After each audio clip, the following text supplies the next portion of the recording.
when you have discovered that your presence can be without any definitions,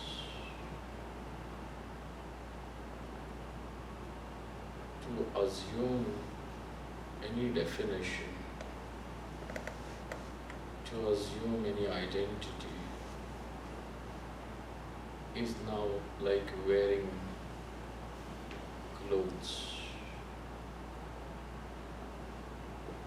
You can wear and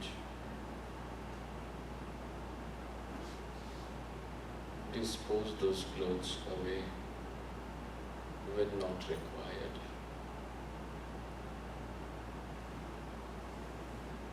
These identities are not you. They are just transactional conveniences.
There is a major difference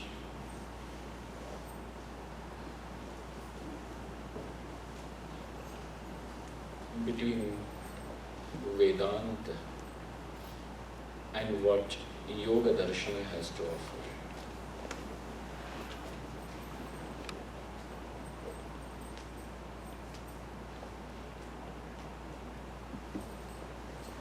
Yoga Darshan says that there are just two elements.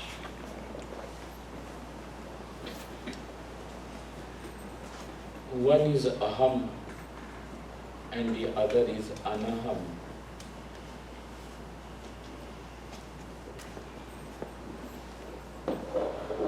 Every expression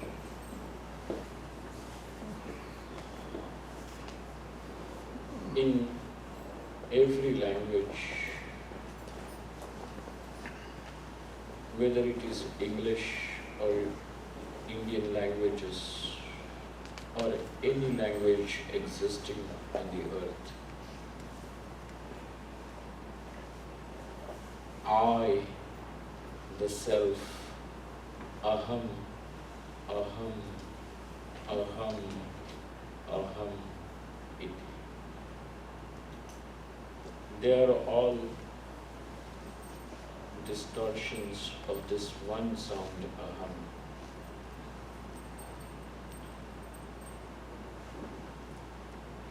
If you are ever going to make a comparative study, a count of words in Bhagavad Gita, you are going to find that Shri Krishna uses the word aham, the maximum. Aham and its vibhaktis, everything. Aham, mam, maya, mahyam, mat.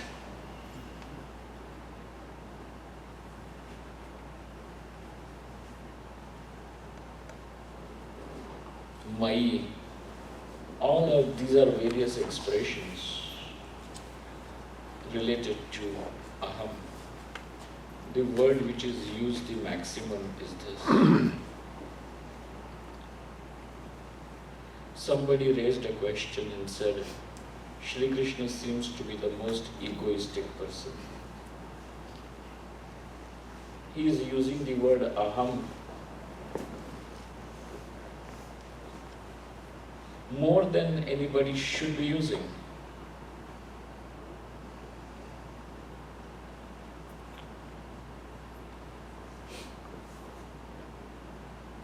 But the fact remains that this is all that you have to know.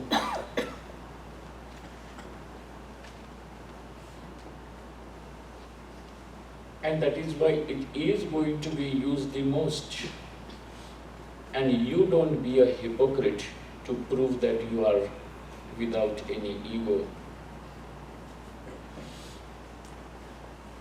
Don't try to be a hypocrite. Because in your life, what is most important is this word aham. Anything that is not associated with this word aham is not important. India is important to you because you see that I am Indian. I am a woman. I am a man. Anything that comes in association with this word I suddenly becomes important. It stands out. As long as that car is going to sit in the showroom, you can admire it. But it will become important if it is associated with aham. The moment the car becomes my car, then it is important. Till then it can be an expensive car. It can be a nice car. But the moment it has got associated with aham, it has become important. Anything that will find its association with aham will become important.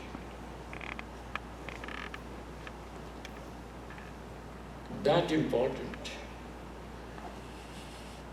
And I'm not going to say that don't call it important. I'm not over here to teach you how not to be egoistic, because that is the most silly thing to say.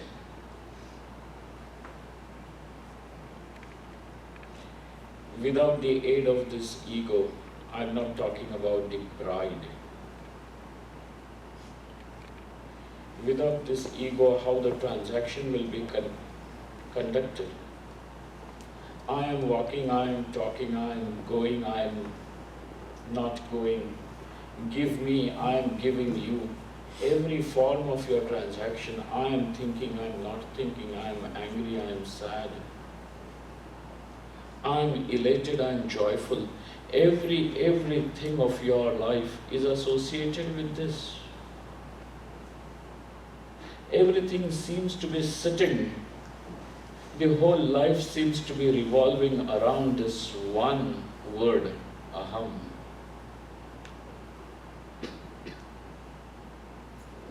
Therefore, sage Patanjali says there are two things to be known.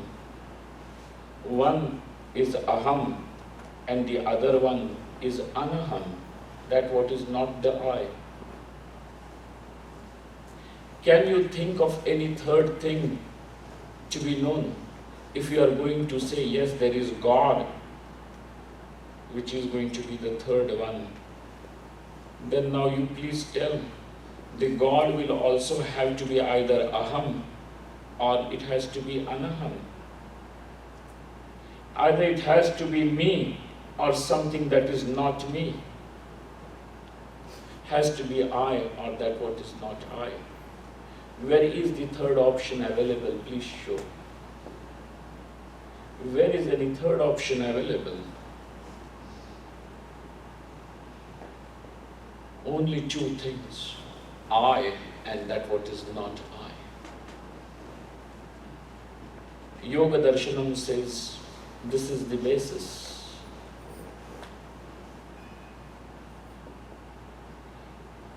The technical words are Purusha and Prakriti. I don't want to use these words because those words will make you fly into ideas of male and female.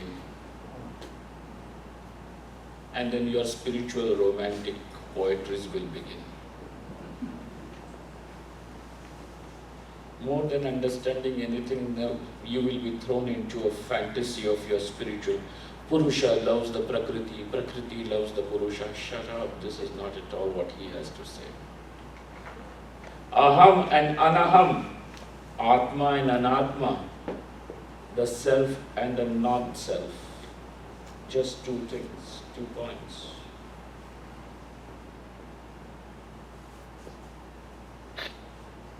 Yoga Darshan says that there is a confusion.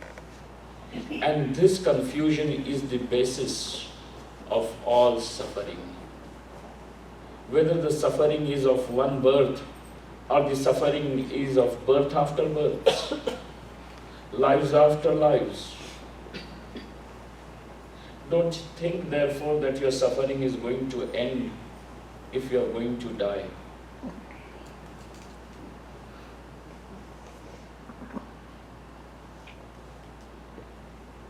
If you are saying that your suffering will end after you die, in that case also you are simply establishing a possibility that after the body perishes, after this personality vanishes, I am going to be there, but without any problems. In any which case,